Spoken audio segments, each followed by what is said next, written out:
Sir, Rajesh exports की परेशानी बढ़ने वाली है। कई आरोप लगे हैं, लेकिन ईडी के लिए मुश्किल यह है कि दस्तावेज नहीं मिल रहे हैं। क्या कहेंगे? बिना दस्तावेज के तो ईडी कोई एक्शन नहीं ले सकती। ईडी सिर्फ हवा में एलिगेशन के आधार पर किसी व्यक्ति के अगेंस्ट कोई एक्शन नहीं। जो कंटेंट आपने पढ़ाया है उसके आधार पर लग रहा है कि वित्तीय अनियमितता है उस कंपनी के व्यवहार में, लेकिन बिना दस्तावेज के ये कैसे किसी निष्कर्ष पर से ईडी पहुंच सकती है? सेबी ने इससे पहले कहा था कि इसने फर्जी तरीके से 15 लाख करोड़ की जो है वो हेराफेरी की है और उस आधार पर फेमा के तहत ईडी ने जांच शुरू की है। तो किस तरीके से राजेश एक्सपोर्ट्स की आने वाले समय में मुश्किलें बढ़ सकती है? उसकी मुश्किल बढ़ सकती है। सेबी जो है वो शेयर से रिलेटेड इरेगुलरिटीज को चेक नियमित करने की कोशिश करती है।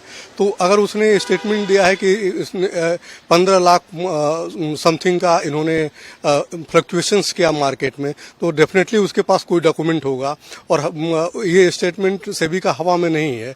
तो अगर इस तरह का जो ट्रांजैक्शन बता रहे हो, वाणिज्यिक भाषा में इसको इनसाइडर ट्रेडिंग कहते हैं। इसको कंपनी के इंटरनल इंफॉर्मेशन को लीक करके अपने कंपनी के शेयरों का वैल्यू बढ़ाना और पब्लिक से पैसा अट्रैक्ट करना, बाद में उस फंड को दूसरे जगह डाइवर्ट कर देना। जनरली फाइनेंशियल फॉर्ज करने वाली कंपनियां इस तरह का काम करती हैं।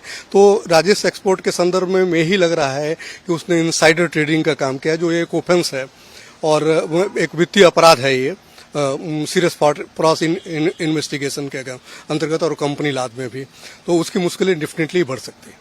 क्या कोई ऐसी कंपनी है जो इसका टर्नओवर 7 लाख करोड़ हो और उसके एमडी की सैलरी 17,000 हो? क्या कभी ये तो अतिशयोक्ति लगता है कि सारी वित्तीय अनियमितताओं को छिपाने के लिए ही अपने कर्मचारियों की सैलरी कम रखी, ताकि जो सेंट्रल एजेंसी हैं या जो वित्तीय अनियमितता को चेक करने वाली एजेंसी हैं उसमें कंपनी के व्यवहार के विषय में न पता चले।